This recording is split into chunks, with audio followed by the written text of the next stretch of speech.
What do you see? Do you see something you want? Yeah. What? Right? You want to get it for Alani? Okay. Like, let her walk and explore and look at different things. And if she asks for something at the grocery store and it's like not candy, then I just usually get it for her. That way, go that way.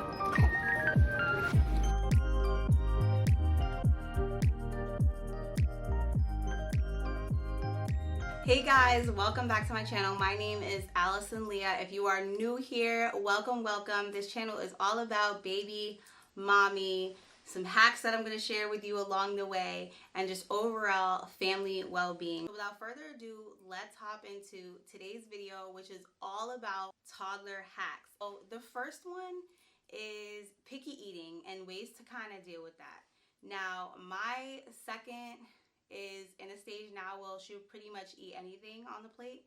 However, my oldest, she is 2 going on 22, and we cannot get her to eat anything green right now, which is a little bit of a problem for me because kids need greens. They need it for their immune system, they need it for brain development, they need it for all of these different things. And so it's very concerning to me, and I'm going to share with you ways that I kind of get around that. One little hack or cheat code is first thing in the morning in the smoothie, I will put her favorite fruits in there. So we have blueberries, we have strawberries, we have banana, and then I will sneak kale, spinach, chia seeds, depending on her poop the day before.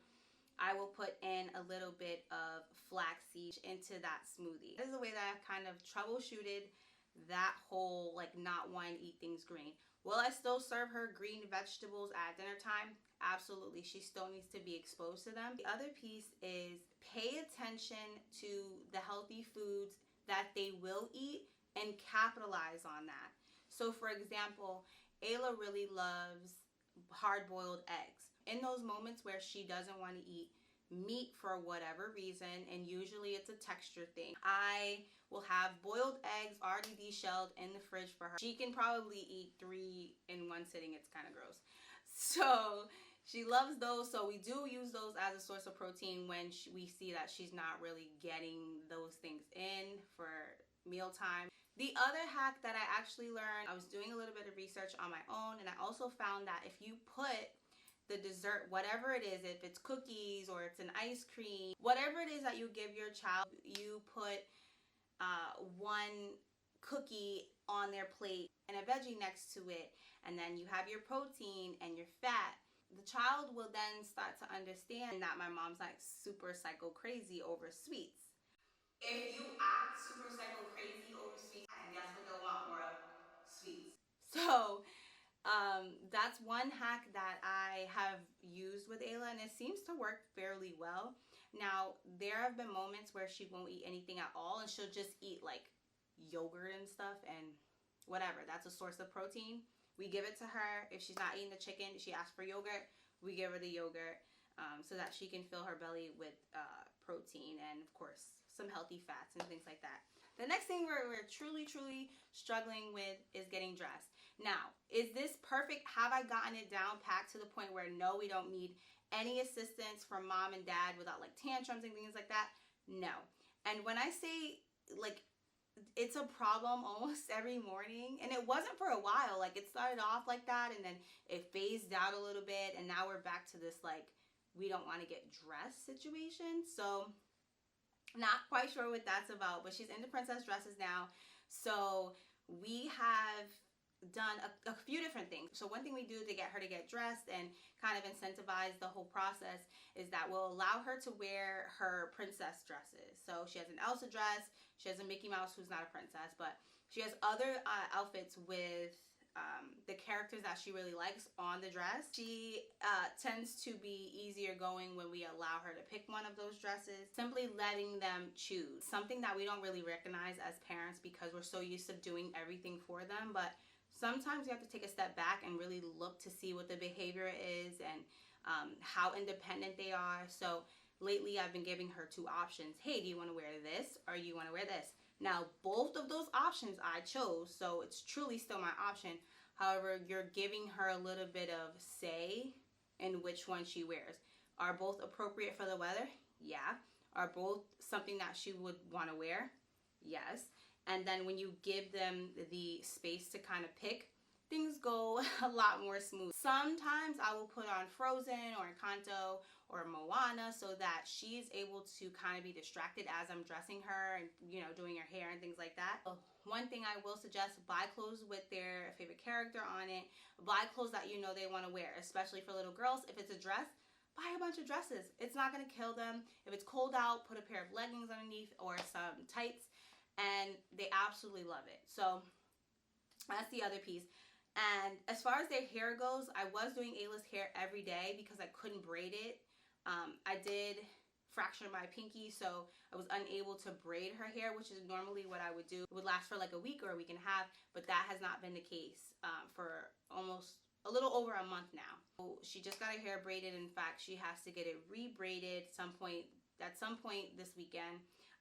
So yes, that's that. If you can, do their hair for a couple of days so you're not doing hair early in the morning every morning, because they just won't cooperate. They just don't. Okay, so number 3 is not wanting to bathe, not wanting to brush our teeth. This is the only thing that seems to work for us, and I hope it works for your family because it's a little crazy right now. The only thing that I will say has worked is, one, getting her a character toothbrush. So we got her a Frozen electric toothbrush. That didn't seem to work very well, so we got her a non-electric toothbrush, and it was, I believe it was Elmo, the first one, and then my mother-in-law got her one with like Cookie Monster or someone else on it. So she did like those, and she brushed her teeth with those. And the other piece that absolutely helped was allowing her to brush first, and then at the very end I'd say, okay, let mommy help you, and I'll brush her teeth and make sure she didn't miss any spots, which we all know she did. The other thing, and I feel like this is huge, and I noticed this, so with Dad, she'll brush her teeth, and it really isn't a struggle because he'll play the Elmo Elmo toothbrush song, and it's really cute. It's a really cute song, but he'll have that playing in the background, and it works. And she does put up a fight with him, but it's not nearly as what it looks like with me because I just don't play the song. I don't have time to do that in the morning. Like, I'm just trying to get them in and out. You'd want to make sure that you have clear step-by-step things that you do in the morning, and it's very clear for them to pick up, because if you're doing things different every day, they don't know what to expect. Now you have tantrums all over the place, and if you do things in a certain order, it's a routine every single day, they'll end up adhering to the routine and not have a huge problem with it. So like I said, get up, brush your teeth, get dressed, smoothie, out the door we go. You know, so that is the order of operation in our house. It has really worked wonders here, so I'm hoping it works for you. Fourth thing that I wanted to mention was potty training. So potty training is on the list of my hacks because, like I said, Ayla is potty training right now, and she absolutely is like, she's so independent and she wants to do it right, and I absolutely love that about her. You can see like how hard she's really trying to like put all the pieces together and really get it down packed. So I'm really excited to be on this journey with her. It's very, very anxiety provoking on both ends, but again, it has to be done at some point. I wish I had waited till I read Jamie Glowacki's Oh Crap Potty Training book, which I'm reading right now, but I wish I had waited until I've read the entire book, because now I'm going back and I'm like, oh, I didn't even think of that, and I should have done this, or I should have changed this, or whatever. Different little tweaks here and there, but we have it. We got it. We're just not doing nighttime training right now because it's exhausting. So I will be doing it this week because I'm on vacation, so I'll let you guys know how it goes. So again, I shared with you guys in my previous video with like things that are essential for car rides and things like that, the potty chair covers and the potty chair foldable insert that you put on top of a toilet seat. Those things are absolutely crucial for you to have. It's a foldable seat that it literally folds up to probably the size of your hand, which is really nice. And you unfold it and put it on the seat and you're good to go. So that was really helpful for me in the whole potty training process. We also have a portable potty seat, both that I could link for you down below. I think I got one from Target, and then the other one I got from Amazon. If you need those links down below, I will absolutely link them for you. Fifth hack that I'm going to share is dealing with the word no. Now, you all know kids get to a certain age where no is like an answer for everything. Now, one way to get around this is, let's say you're getting ready to go somewhere. You guys are going to the playground, you're going to the grocery store, wherever you're going. You want to phrase things in a way that it doesn't seem optional to the child, which it's not really optional, right? So like, why are you posing it as like something that's optional? It's not. We do this, I'm not sure really why we do this as parents. I think we're just trying to be like nurturing and caring and compassionate about their feelings and who they are as individuals, that we, I don't know, we say things that way, but really we are the governors for their life at this point. So we really have to be careful in how we phrase things. So instead of, do you want to go put your shoes on, or hey, do you want to go grab your jacket and put your jacket on? You want to say things like there's no other option. Let's put on your shoes. Let's put on your jacket. That literally has changed so much. And the other piece that I usually do, especially when Ayla's really struggling, I'll tell her to do something and then I'll give her the response that I want to hear from her. So for example, I'll say, we're gonna go brush teeth. And I don't say, we're gonna go brush teeth, okay? I say, hey, we're gonna go brush teeth. And I'll look her in the face and say, okay, mommy. Then she'll repeat to me, okay, mommy. And sometimes she won't say anything at all, but she knows like, this is what's happening right now. It's not an option. I'm not giving you a choice to do something different.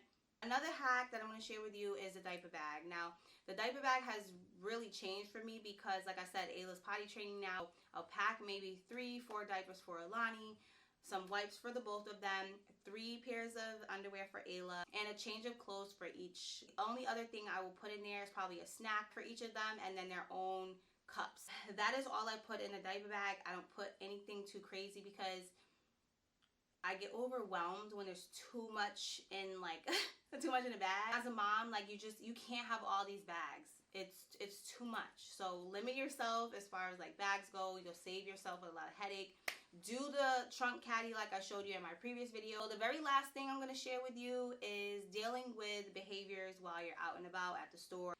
If you can allow your child to walk, let them walk. A few reasons why you should let your child walk. One, it is exercise for them.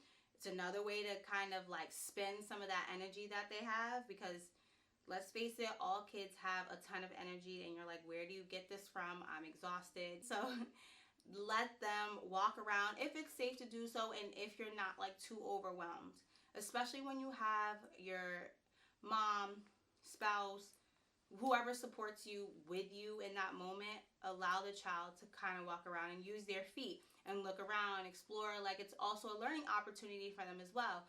They are seeing new things, they're hearing different sounds, they're observing different people, they're seeing how transactions work between two people, and things like that. So that is a big thing, letting them get out, letting them walk when you have the opportunity and the space to do so. You don't obviously want to do it when it's super crowded in the store, but if you're going early morning, you're the first one in the store, let them roam within reason. You want to be an arm's reach away from your child, but let them pick out the cereal. Let them pick out the things that are at their eye level, right? If you see that, you know, you need syrup and it's at the very bottom shelf, say, hey, why don't you get the syrup for mommy and put it in the cart? And they love doing that. They love doing what we do. What about some apple juice? Apple juice. This one, not that one, babe. Can you grab this one for me? It is. Is it stuck? Oh no. Oh my God. Here, hold it. Oh, so heavy, right? Put at the bottom. Yeah, I'm making them work for this apple juice. Let's go. Put it in there. Uh-oh, we missed. Do you need help? Do you need help? What do you say? Apple juice. Apple juice? Say, help me, please. Help me, please. Okay. Oh, all right, we're good. We got the apple juice. What's next? Apple. Do you want a pear? Okay, we got to put it in a bag, though. Look, it goes in the bag. Hold on. Ready? Okay, put it in. Thank you. So she can tolerate being in the store a lot longer if she's walking. And she used to get like jealous because Alani was in the carriage, but she actually doesn't even care anymore. Like, doesn't even make a sound. So just kind of just like encourage her to try different things. What else do we need? We got ketchup. Do you want to take your jacket off? Okay. We just refuse any type of clothes these days, so. Yeah, Princess Tiana, Princess Ayla, and Princess Alani. Alani. Hi. She's tired. I can see it all in her face. You sleepy? Yeah, you look sleepy. The other hack I want to share with you is avoid the toy aisle at all costs. If you can avoid the toy aisle, do it. Do not stroll past the toy aisle unless you plan on buying a toy. And honestly, if you plan on buying a toy, you better know where the aisle is. And they're going to pass things they want to touch, they want to grab. It's all these colors, it's all these toys on the shelf. It will save you a headache if you avoid the toy aisle at all costs. I have learned the hard way, and Target, you're not slick. You put trinkets and toys in places where they shouldn't be. Like, why is it sitting in the clothing section? I'm not sure. When all else fails. So then the other thing that I want to share, going back to my point about just like modeling behavior, if there's not a long line or whatever, because people get nasty. There's not a long line, give them your debit card or your phone or whatever and let them pay. Let them see that, hey, my toys or the food that we eat goes on this belt. The person runs it through the machine. They understand the series of events. Hey, this goes first, next, then last, or whatever. So it's a learning moment for them. It's also a moment for them to have some social engagement with the cashier. It doesn't have to be anything extensive. Hold them up, let them put the card in, let them take the change or let them take the receipt and put it in their pocket. So I found that goes a really long way. Ayla enjoys doing this and I encourage it. Alani's still very young and she doesn't really have the concept. She'll just put the card in her mouth. We don't want that. I wanted to share these hacks with you guys because I felt like they were really beneficial to me.